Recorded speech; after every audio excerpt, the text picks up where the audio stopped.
বেরোতে হবে তো বানিয়েছিলাম এটা, ওই জন্য এখন মানে কি ভেজে নিচ্ছি, বুঝলে তো।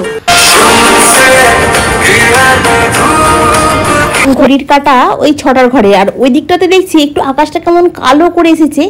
আমি ভাবছি মানে একটু বৃষ্টি বৃষ্টি হবে। ও বাবা, বৃষ্টি তো দেখা পাচ্ছি না। আর ফুলগুলো এত সুন্দর লাগছে। এই গাছটা না বাইরে রেখেছিলাম, পাতাগুলো একটু হলুদ হলুদ হয়ে যাচ্ছে, ওই জন্য নিয়ে এসে রোদ্দুরের সামনেটা বসিয়ে রাখলাম। আর আজ হচ্ছে বৃহস্পতিবার, আজকে ঘুম থেকে উঠতে এত লেট, আর যে মানে ছাদে গিয়ে একটু হাঁটাহাঁটি করবো সেসব তো দূরের থাক, বলে আজকে যাবোই না হাঁটতে। আগে এদিকের কাজ সারি, সেরে চান টান করে আগে পুজোটা করি, তারপরে রান্না বসাতে হবে, বেরোতে হবে। আজকে এত যে ঘুমিয়ে পড়লাম কেন হঠাৎ করে বুঝতে পারলাম না। তখন বাজে মানে 5:45, তখন আমি ঘুম থেকে উঠেছি জানো তো। আর এই স্নান টান করে ঠাকুর ঘরে চলে এলাম। কালকে আসার সময় ফুল নিয়ে চলে এসেছিলাম।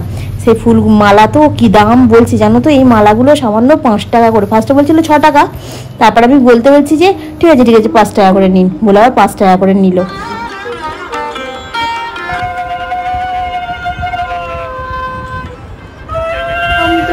বরণ করে জনম জনমি থাকো আমারি ঘরে।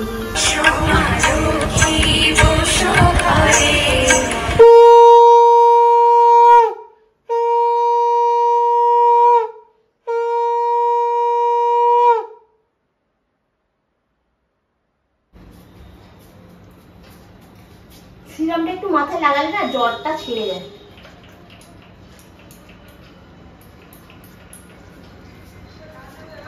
এইটুকুই লাগে। ও বাবা, তনুগুলি একদম সেই মাথার একদম উপর থেকে নিচ পর্যন্ত সিরাম দিয়ে দেবে। খাই আমার ঘরটাই পছন্দ হয়। হ্যাঁ, আমার ঘরটাই খালি এসে তুই ঘুম থেকে উঠেই তো স্নান করতে ঢুকে গেলি। তুই কি একবারে এ করলি, বিছানাটা গুছিয়ে দিয়ে তুলে দিলি যে ঘরটাতে আমি চুলটা আঁচড়াবো? চলে আসবে।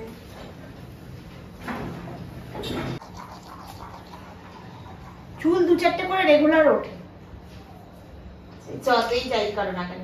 একদম চুল উঠবে না ওরকম না, দিনে 100টা চুল উঠবে, 100টা চুল গজাবে, তবে গিয়েই হবে। চুল পড়বেই। কিছুটা চুল আঁচড়াতে গিয়ে ছিঁড়ে যায়, সেই জন্যই আরো বেশি পড়ে চুল আমার। গুড মর্নিং বন্ধুরা, আশা করি তোমরা সকলেই খুব ভালো আছো, আমিও খুব ভালো আছি। তো সকাল সকাল স্নান, পুজো, মাথার চুল আঁচড়ানো সব কমপ্লিট হয়ে গেছে। এবার যাবো রান্নাঘরে, রান্নাটা বসাবো। আজকে তো বুদ্ধ পূর্ণিমা, ভাবছি আজকে একটু নিরামিষ কিছু রান্না করি। দেখি ডাঁটা আছে, কি রান্না হবে? ডাঁটা আলুর তরকারি করে দেবো। হ্যাঁ, ডাঁটা আলুর তরকারি করে দিই। তাহলে কি করবো? ডাঁটা আলু পোস্ত। পোস্ত এইটুকু পড়ে আছে, হবে? বেগুনি। হ্যাঁ, কালকে কেকটাকে বানিয়ে রেখেছিলাম, একটা অত বড় কেক বানিয়ে রেখেছিলাম। ও আবার রাত্রিবেলা কখন পড়তে পড়তে কেকটাকে খেয়ে নিয়েছে। আবার এই কেকটা ছিল আর একটা, দুটো তো বানিয়েছিলাম। এটা ওই জন্য এখন মানে চা দিয়ে খাবো বলে কেটে নিচ্ছি। আর কেকটা না কালকে এত সুন্দর হয়েছিল, আমার বেশ ভালো লাগছে। পুরো একদম মানে কি বলবো, এত স্পঞ্জি হয়েছে জিনিসটা। দেখো কাটছি, দেখো তোমরা দেখে বুঝতেই পারছো এত স্পঞ্জি হয়েছে, পুরো একদম মানে কি বলবো, দোকানের থেকেও যেন হেভি হয়েছে খেতে। খুব ভালো লাগছে আমার। কাটতেও যেন কেকটা বেশ নরম মতো হয়েছে, তো বেশ কাটতেও সুবিধা হচ্ছে। আর আজকে একটা কি, কালকে আসার সময় চা নিয়ে আসবো, চা পাতাটা ফুরিয়ে গেছে সকালবেলা, ওই জন্য গ্রিন টি করেছি। গ্রিন টি আবার খালি পেটে খেতে নেই জানো তো, মানে খাওয়া দাওয়ার পরে গ্রিন টি খেতে। আর গ্রিন টিটা ঠিক আমি করতেও পারি না, এই পাতাটা, এটা তনু খুব ভালো করে। আর আমি করলে কি বলতো, খালি চা ফুটে ফুটে চায়ে এটা মানে জলটা কমে যায়। ওই জন্য আবার এখান থেকে এখানে একটু আবার ঢালি করে নিচ্ছি। আর ওই জন্য একটু কেকটা নিলাম, যাতে কেকটা খেয়ে গ্রিন টিটা খাবো। আর আজকে হচ্ছে রান্নায় ডাঁটা আলুর তরকারি আর ভাত হবে। তনু বললো তুমি শুধু ডাঁটা আলুর তরকারি করো, ওই দিয়ে ভাত খাওয়া যায়। পোস্তটা বললাম না খুব সামান্য ছিল, ওই দিয়ে ডাঁটা আলু করলে ডাঁটাগুলো চেয়ে চেয়ে দেখবে, পোস্তটা দেখতে পাবে না কেউ, বুঝলে তো। আর এই চাটা রেডি করে নিচ্ছি, এবার নিয়ে গিয়ে তনুর কাছে যাচ্ছি। দুজনে মিলে বসে চাটা সকালবেলা একটু খাবো। তনুবুড়ির চান হয়ে গেছে, বল তনুবুড়ি।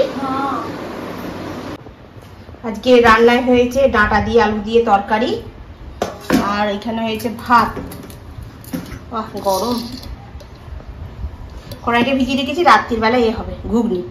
আর কিছু বাসন আছে এখানে মাজতে হবে। গ্যাস ফ্যাস মুছে পরিষ্কার হয়ে গেছে। আজকে অফিস থেকে ফেরার পথে একটু বাজার করে নিয়ে এসেছি। বাজারটা আগে চলো তোমাদেরকে একটু দেখিয়ে নিই, তারপর এটাকে গুছিয়ে ফ্রিজেতে চালান করে দেবো, বুঝলে তো। আদা কাটিয়ে নিয়েছি, ফুলকপি একটা নিয়ে এসেছি, আর দুটো নিয়ে এসেছি লেবু। এই হচ্ছে বাজার। সেদ্ধ বসিয়ে দিয়েছি, ঘুগনি হবে এখন। তো সন্ধ্যাবেলা বাড়ি চলে এসেছি, এসে চা খেয়েছি, খেয়ে দিয়ে তারপর বসেছিলাম, বসে বসে ফোন দেখছি, ফোনে এটা ওটা চালাচ্ছি, ব্লগও দেখি কিছুটা কিছুটা। হ্যাঁ, দেখার পর তারপরে উঠে বাকি কাজগুলো করি। এসেছি সেগুলো তোমাদেরকে একটু দেখিয়ে নিই আগে। আর আজকে হবে ঘুগনির কড়াইটা অলরেডি সেদ্ধ বসিয়ে দিয়েছি, দেরি করিনি একদম। যদি না আগে কড়াইটা সেদ্ধ বসিয়ে নি, সকালবেলা সেরকম কিছু রান্না হয় না, যে ডাঁটা আলুর তরকারি আর ভাত হয়েছিল।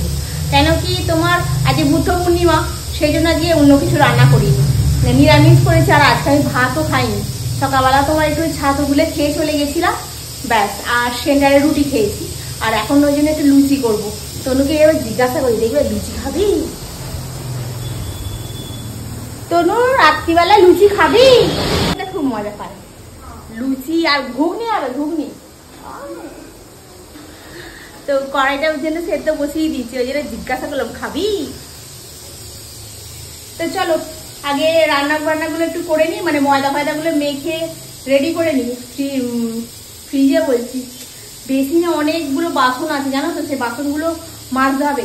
আর এই গরমের জন্য নাকি জানি না আমার মাথাটা কদিন ধরে এত ধরছে মানে বলার নাই। ওষুধ খেলে তবে তোমার মাথা যন্ত্রণাটা কমছে, নাহলে কমছেই না। মানে এসে আমরা ওষুধ খেয়ে নিচ্ছি, নাহলে সেন্টারে বসে ওষুধ খেয়ে নিচ্ছি, তবে গিয়ে মাথা যন্ত্রণা করছে। কেন জানি না, এই গরমের জন্য নাকি কি জানি। এই তো বলছে বৃষ্টি আসবে, ঘোড়ার দিন, বৃষ্টির কোনো দেখাই নেই, আমি দেখতেও পাচ্ছি না।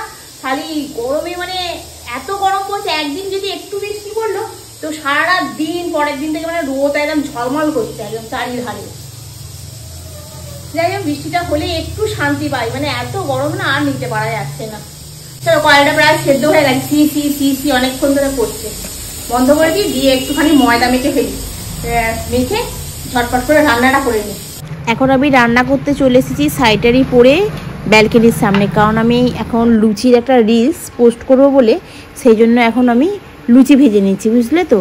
আর রাত্রেবেলা যেহেতু আমাদের মানে ডিনারে আজকে লুচি আর ঘুগনি হবে, তো আমি ভাবলাম একটু রিলসও বানিয়ে নিই, তাহলে বেশ ভালোই হবে।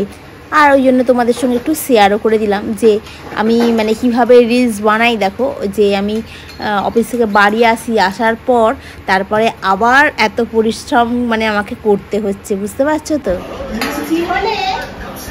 লুচি হলে তবু আগে বসে যাবে, ভালো হচ্ছে খেতে।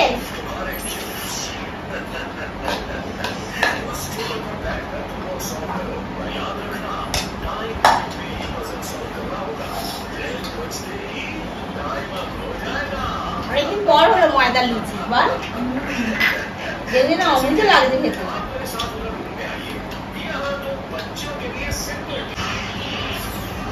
ওকে বন্ধুরা, আজকের ভিডিওটা এখানে শেষ করছি। নেক্সট ব্লগে আবার তোমাদের সঙ্গে দেখা হবে। তোমরা ভালো থেকো, সুস্থ থেকো, গুড নাইট।